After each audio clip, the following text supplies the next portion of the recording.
E aí, YouTube? No vídeo de hoje eu vou mostrar uma build focada em destreza, usando a lâmina de revés no NG+1. Uma das melhores armas de destreza do jogo, tendo escala S com a infusão aguçada e um dano muito alto considerando que eu joguei no NG+.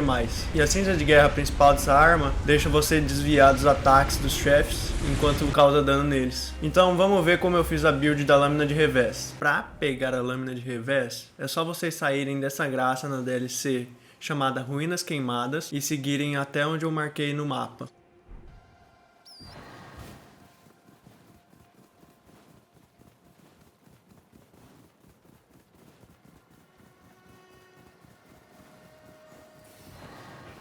Para fazer a build, eu usei a lâmina de revés aguçada para ter a escala S em destreza, e de cinza de guerra vocês podem usar o corte rápido, que consegue ajudando o enviado do chifre contra a invasão da Leda na DLC.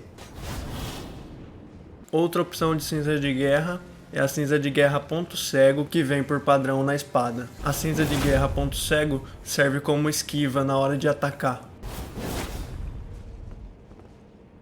De armadura eu usei o set da Rakshasa, que cada peça do set aumenta 2% de todas as formas de dano. Para os talismãs da build, caso vocês estejam usando o ponto cego como cinza de guerra, o talismã prótese de Millicent, que aumenta 5 pontos em destreza e até 11% de dano de ataques sucessivos, o talismã da espada alada apodrecida, que aumenta até 13% de ataques sucessivos, fragmento de Alexander, que aumenta 15% no dano das habilidades, e o talismã de tartaruga de duas cabeças, que aumenta a regeneração de estamina. No lugar do talismã da tartaruga, vocês podem colocar o ícone de Godfrey, que aumenta 15% no dano das habilidades carregadas. Para o Elixir Magnífico, Lágrima Rachada Espinhosa, para aumentar o dano de ataques sucessivos, e Lágrima Maciça Opala, para aumentar todas as formas de negação de dano. Os atributos no nível 202 ficaram: Vitalidade em 80, Mente ficou em 20, Fortitude no 46, Destreza ficou no 80 e Fé ficou no 25 para usar os buffs. O Voto Dourado, que aumenta 15% no dano